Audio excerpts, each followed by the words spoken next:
మీ అందరికీ ఇక్కడ ఎంతో ఆర్థికంగా చాలా కష్టాలు నష్టాలు పడినప్పటికీ స్థిరపడిన వాళ్ళందరూ మరి ఇప్పుడు ఆంధ్ర రాష్ట్రంలో P4 అని ఒక మంచి కార్యక్రమం మీరు కొందరు విద్యార్థుల్ని దత్తతలాగా తీసుకొని అంటే నిజంగా దత్తత కాదు అడాప్ట్ వాళ్ళ ఎడ్యుకేషన్ని టేక్ కేర్ చేసి వాళ్ళని ఉన్నతంగా తీర్చిదిద్దే బాధ్యత ఇద్దరిని తీసుకోవచ్చు ముగ్గురిని తీసుకోవచ్చు స్తోమత అంతగా లేనప్పుడు ఒకళ్ళైనా తీసుకోవచ్చు అది తీసుకుంటే చాలా అద్భుతంగా ఉంటుంది I appeal on behalf of my Chief Minister, Honorable CM Chandrababu Naidu garu to at least adopt one each.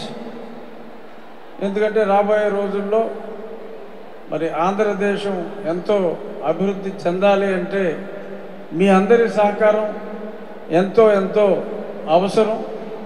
చాలామంది నాకు చెప్పింది మేము ఎంతో చేస్తున్నాం మాకు తిరుపతికి వెళ్ళాలి అంటే దర్శనం కూడా ఇబ్బందిగా ఉంటుంది మీరు మాకు తిరుపతి దర్శనం కూడా ఇప్పించలేకపోతున్నారని చాలా కామెంట్స్ కూడా వచ్చినాయి.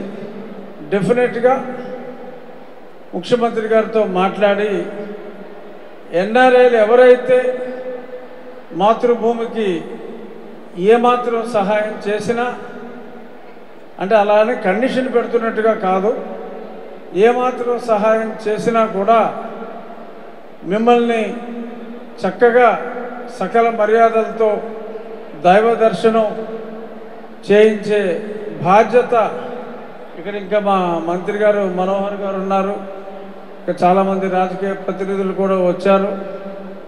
మేము మీ అందరికీ చక్కటి భగవంతుని తిరుపతి వెంకటేశ్వర స్వామి దర్శనం చేయిస్తాం.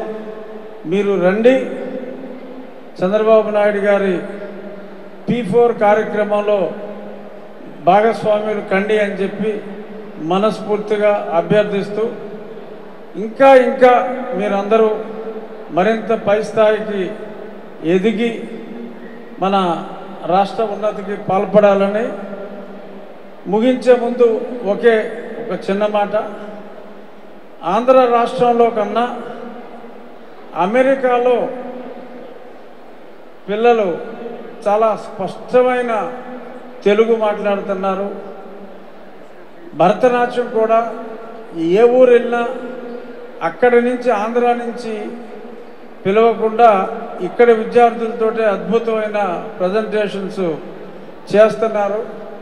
తెలుగు కల్చర్ తెలుగు సంస్కృతిని కాపాడుతున్న అమెరికాలో స్థిరపడిన తెలుగు వారందరికీ పాదాభివందనం చేస్తూ అక్కడ వాళ్ళు మర్చిపోతే మళ్ళీ మీ దగ్గరికి వచ్చి నేర్చుకునే పరిస్థితి వాళ్ళు నేర్చుకునే పరిస్థితి రాకూడదని మనస్ఫూర్తిగా కోరుకుంటూ తెలుగుని బ్రతికిస్తున్న విదేశాల్లో కూడా తెలుగును బ్రతికిస్తున్న మీ అందరికీ నా హృదయపూర్వక ధన్యవాదాలు.